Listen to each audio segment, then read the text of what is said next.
Kyoto is the city Japan shows the world when it wants to show what Japan is. The temples, the shrines, the maiko in lantern-lit alleys of Gion, the moss gardens and stone paths and thousand-year-old cedar.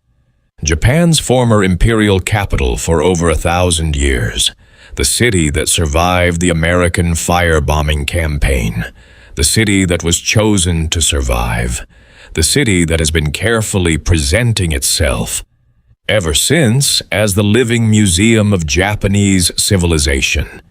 What Kyoto keeps that it does not show you is what we are here for tonight. 15 scary facts about Kyoto that will keep you up at night. Not the ghost stories and the tourist brochures. The history beneath the moss. The things that 1,200 years of continuous habitation accumulates in its ground, its buildings, its shrines, and its social memory. So, hit subscribe, turn on notifications, and let us begin. The layout of Kyoto was designed according to Chinese geomancy, adapted to Japanese cosmological belief. Oriented on a north-south axis, mountains protecting 3 sides, the imperial palace facing south. The grid of streets was itself a spiritual instrument, a containment structure built over 1,200 years ago. You do not build a spirit trap unless you believe you live in a landscape that requires one. The tourists walking Kyoto's grid streets today are walking inside that containment structure. The question of whether what it was built to contain is still there is one the heritage industry does not raise. Fushimi Inari has no official closing time. The official explanation is that the deity is present continuously. The explanation Kyoto locals give is simpler. Closing the mountain at night would be futile. The kitsune were there before the first gate was erected. They will be there after the last one falls. Nishiki Market, Kyoto's kitchen, is a narrow, covered shopping street 5 blocks long, one of the most visited attractions in the city. Fresh tofu, grilled skewers, the specific sensory experience of a traditional covered market operating since the Muromachi period. The Nishiki area's history includes periods in which it served functions related to the management of Kyoto's dead. During epidemic disease, which struck Kyoto repeatedly across the Heian and medieval periods, specific locations managed large numbers of dead in ways that addressed both practical and spiritual concerns. The Nishiki area served these functions. The commercial identity that has overlaid this history for several centuries is genuine and continuous. The history beneath it is in the archival record. The tourists eating fresh tofu and grilled skewers in Nishiki Market are eating in a commercial space whose previous functions the commercial identity replaced with characteristic Kyoto completeness. Gion's development as Kyoto's primary entertainment and geisha district was not simply commercial. Its location adjacent to Yasaka Shrine and along the approaches to the Higashiyama Temple District placed it at a significant spiritual boundary, the edge of the controlled sacred space and the beginning of secular commercial territory. Entertainment districts in Japanese cities were historically positioned at spatial and social margins because intense human activity generates spiritual energy requiring managed containment. Desire, grief, transience, performance. The specifically heightened consciousness of pleasure bought and sold creates conditions requiring spatial management in the Japanese spiritual tradition. The result is a district that is genuinely beautiful, genuinely atmospheric, and genuinely strange after dark. The maiko walk the lantern-lit alleys. The shrines stand at the district's edges. The boundary between the human world and the other than human runs through the middle of one of Japan's most photographed streets. The official count of Kyoto shrines is approximately 1,700. The actual number, including the small hokora built into walls, under bridges, at the bases of old trees, at specific street corners, maintained by local communities rather than institutions, has never been comprehensively catalogued. The unmapped shrines mark specific locations where something happened or something is present that required a ritual relationship. Many are so old, the original reason for establishment has been forgotten. The maintenance continues regardless. Something in Kyoto's residential memory understands you do not stop maintaining a shrine just because you have forgotten why it was built.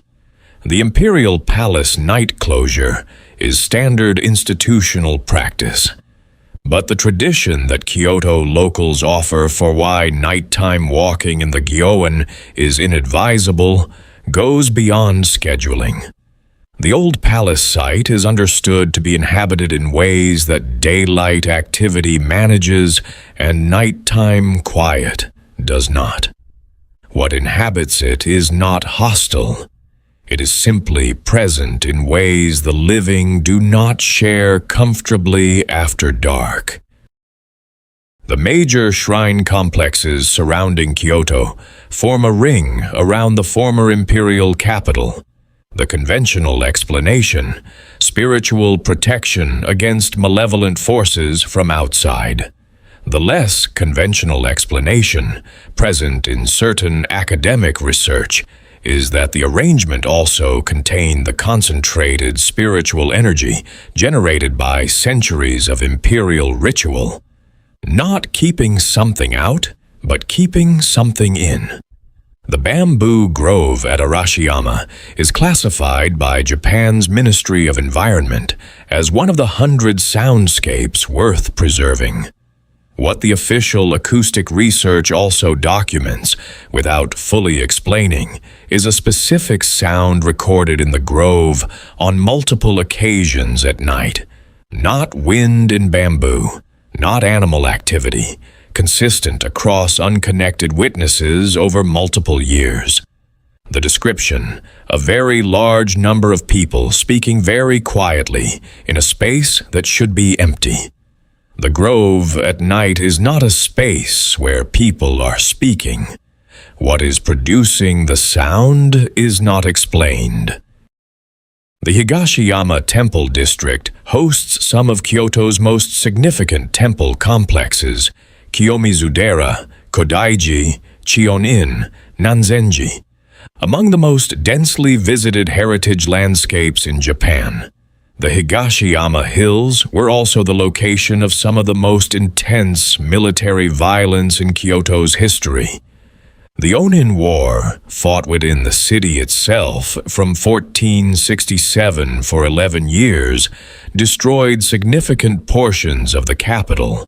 The Higashiyama area was contested terrain across multiple conflicts that used the hill's defensive geography to military advantage. The temples of Higashiyama were in many cases rebuilt on the sites of previous structures destroyed in these conflicts, constructing their spiritual function on ground repeatedly marked with the specific human energy of mass violent death. In the Japanese Buddhist tradition, managing the spiritual consequences of mass violent death on specific ground is a recognized ritual function. The temples of Higashiyama perform this function continuously. The tourists who walk the stone paths are walking through an active ritual landscape, not a museum. Within Kyoto's religious institutions, Buddhist temples, and certain Shinto shrines with long-standing community relationships, there are records maintained about specific locations in the city where apparitions have been consistently reported by multiple unconnected witnesses across multiple generations. These records are not promotional, not maintained for tourist purposes. They are internal institutional documents used to inform ritual practice understanding, which locations require specific ceremonies at specific times of year, which neighborhoods need ongoing spiritual management. The locations are not secret. They are simply not incorporated into the official heritage narrative of a city that derives significant economic benefit from presenting itself as beautiful, ancient, and serene.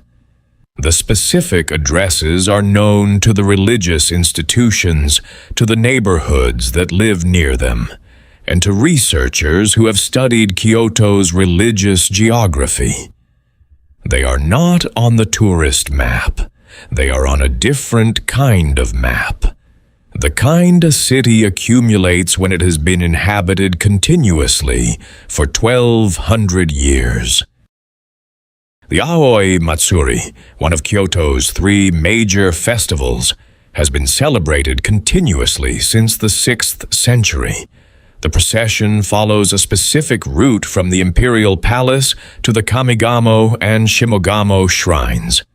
The route, the timing, the specific ritual elements maintained with remarkable consistency across 15 centuries. The origin is documented, a series of catastrophic events in the early 6th century storms, crop failures, epidemic disease, interpreted as evidence that the Kamo shrine deities were angry. The festival was instituted to appease them. The catastrophes ceased. The festival has continued as a maintenance ceremony ever since. The festival is beautiful. The costumes are historically significant. All true.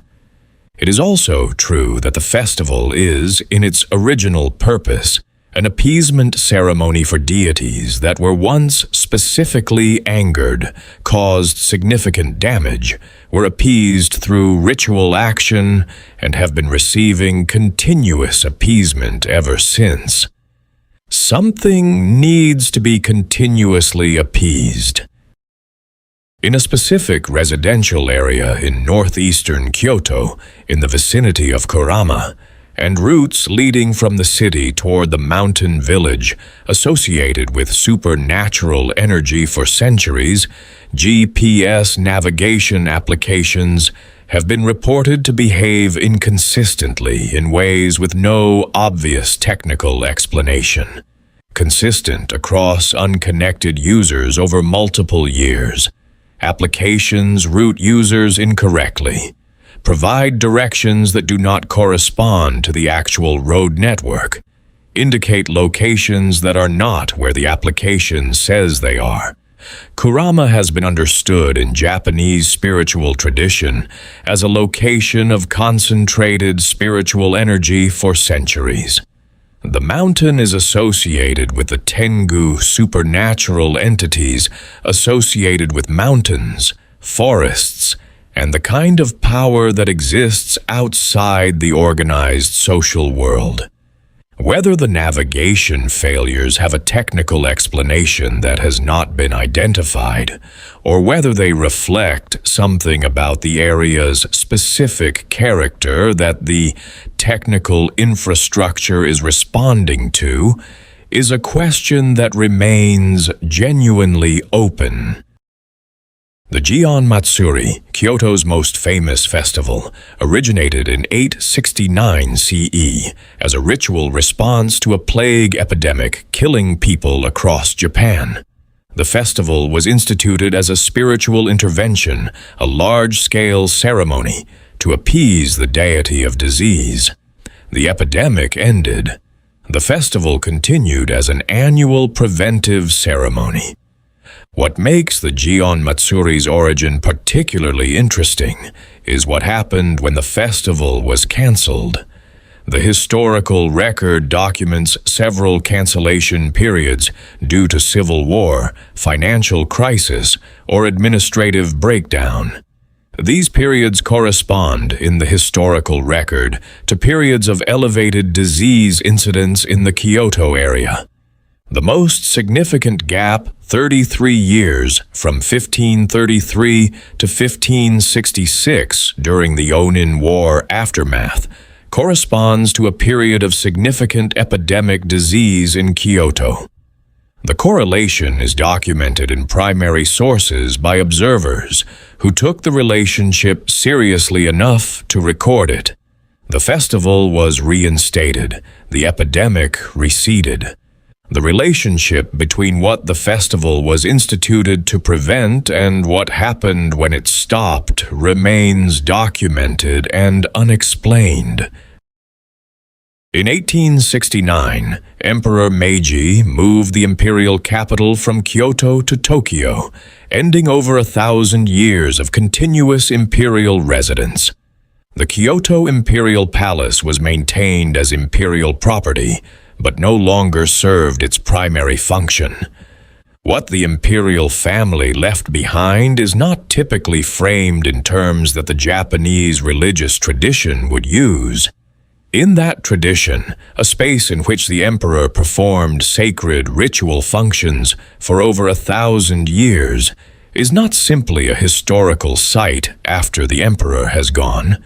It is a location in which specific spiritual conditions accumulated over that period and do not automatically disperse when the human being responsible for generating them relocates. The imperial palace rituals maintained the harmony of the human and divine worlds. The space absorbed the accumulated effect of that maintenance. When the functions moved to Tokyo, the space remained. What a location absorbs from 1,000 years of the most spiritually significant ritual practice in Japanese tradition is not on the tour. The palace is maintained. The gardens are beautiful. What was left behind is not in the guidebook. In Kyoto, there is a flame that temple records describe as burning. Continuously since the temple's founding in the Heian period, over 1,200 years ago, maintained as a ritual obligation of the highest order. The flame has come close to extinction on multiple occasions. Each close call corresponds, in the temple's institutional memory, with a period of significant trouble for the city. The flame is not a tourist attraction. It is not advertised. It is a ritual obligation maintained in the understanding that the obligation matters, that the flame's continued burning has a relationship to Kyoto's continued well-being, that 12 centuries of maintenance have not led the temple to doubt. You can look up the address. You can visit during visiting hours. The flame is maintained in an inner area, not part of the general visitor experience. But you can stand in the temple courtyard and understand that somewhere in the building in front of you, a flame has been burning. Since before your grandparents' were born. By people who believe that what would happen to Kyoto if it ever goes out is not something they are willing to find out.